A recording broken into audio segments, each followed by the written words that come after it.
Ja som mal povedzme ruku tu, ja ho mostujem. Chcem ho zhodiť, že on vyťahne ruku. Ja spravím chybu, že sa vytočím. On ide so mnou, ja sa ide predtým zabalím, ako sa on snaží dostať over under. To je veľmi dôležité.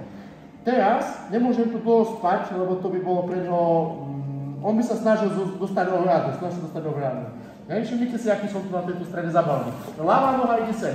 Všimnite si, čo on prirodzene spraví, keď ho trošku nadvihne. Pravá ruka ide na zem. On sa snaží ma tu zhodiť. Teraz vlastne iba vytočím sa, spadnem do tejto pozície, obidve ruky sem a som chytím a mám techniku, ale stretnú bok, kebyže ho chcem tu páčiť. Takže ide o to, že super ešte nezískal over under. Dajme tomu, počítajme s tým, že som spravil chybu. Z nejakého dôvodu som sa proste vytočil na chrbát.